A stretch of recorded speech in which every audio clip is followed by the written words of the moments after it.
human. जैसे आप US के असाइनमेंट के लिए गए, उसके ठीक पहले डिनर में देवयानी से जुड़े मसले पे आपसे पूछा गया था, आपका एग्जैक्टली यही रिस्पॉन्स अच्छा, था। मुझे याद नहीं। हाँ। वी रिमेम्बर, अच्छा, और जॉब okay. कि अरे कुछ हफ्ते दीजिए, everything will be all right, और वो ऑल राइट हो गया। उनकी सब सेवाएं, सब उनके अधिकार बहाल हो गए थे।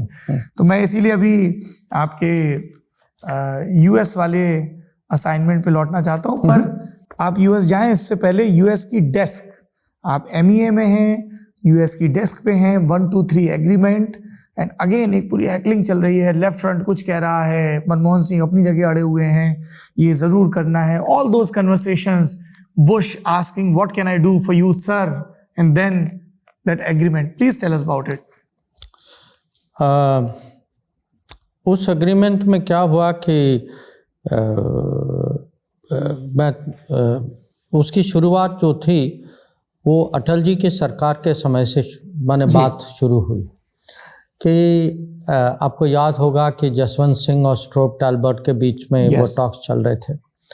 फिर अटल जी के सरकार में आखिर मुझे याद है जनवरी 2004, exact I may be of little bit, तो ये बात हुई कि वी कैन लिबरलाइज जो एक्सपोर्ट कंट्रोल जो होते हैं, क्योंकि अमेरिका जो उनके जो रूल जो हैं उसमें काफ़ी सख्ती थी कि भारत को कुछ एक्सपोर्ट नहीं करना चाहिए जो टेक्नोलॉजी, हाई टेक्नोलॉजी है।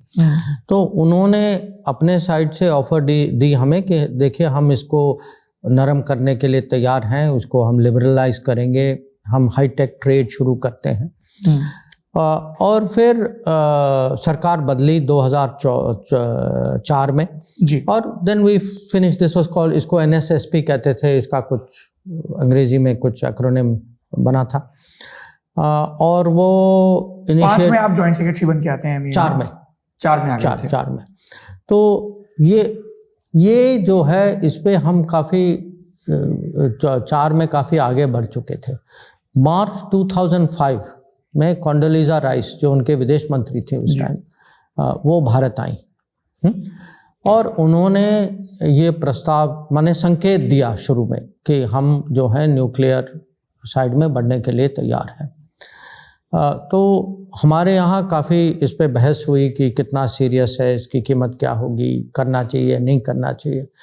तो ये तय हुआ कि अप्रैल में उस समय के विदेश मंत्री खुद अमेरिका जाएंगे, नटवर सिंह जी। तो वो गए 11 अप्रैल जो मुझे याद है, वो US गए, मैं भी गया उनके साथ, हम 3-4 लोग थे।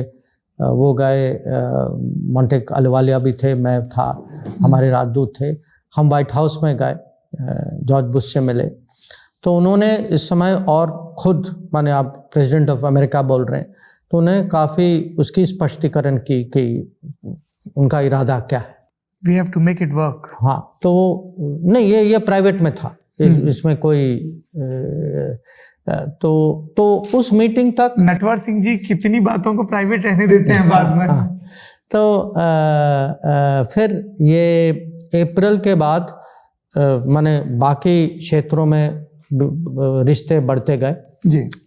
फिर PM का, फिर हमारी बात सीरियसली शुरू हुई। हमारे साइड से विदेश सचिव श्याम सरन जी लीड कर रहे थे, तो मैं जॉइंट सेक्रेटरी था, तो मैं उनके साथ भी था। तो ये बात जो है जब डॉक्टर मनमोहन सिंह जुलाई में आए, तो उस समय हमें इस ऑफ़र पे निर्णय लेना था। अब ये बहुत बड़ी चीज़ थी, क्योंकि अगर आप देखें, जो मैंने आपको बताया कि एक समय में तो हम न्यूक्लियर ऑप्शन को कैसे ओपन रखें, इस पे हमारे यहाँ तो बात चल रही थी जी। हाँ, उस समय इतना दबाव था हम पे, तो वहाँ से कहाँ तक हम लोग आए। और इसका कारण हम सबको पता था कि 98 में टेस्ट हुआ है, अब हम एक किस्म से वो सीमा पार, लक्ष्मण रेखा हमने क्रॉस कर लिया है। तब आप जापान में पोस्टेड थे? हाँ। तो अब आप ये कह सकते हैं अमेरिका इज बीइंग रियलिस्टिक, तो आप न्यूक्लियर पावर बन चुके हैं, अमेरिका मानने के लिए तैयार है। पर अमेरिका के कानून ऐसे लिखे गए कि कानून एक किस्म से बाधा बन गई है। हाँ? तो कानून में आपको परिवर्तन लाना है। तो ये हमारी चुनौती थी। तो जो बेसिक एग्रीमेंट जो है वो 18 जून 2005 को प्रधानमंत्री के होने वहाँ अमेरिका होते हुए हुआ। उस पर भी काफ़ी नेगोशिएशन होती हैं, नेगोशिएशन में गिव एंड टेक होता है। तो और तो ये फैसला भारत के हक में था? नहीं, माने हम दोनों ने मिलजुल के हक में था। हाँ,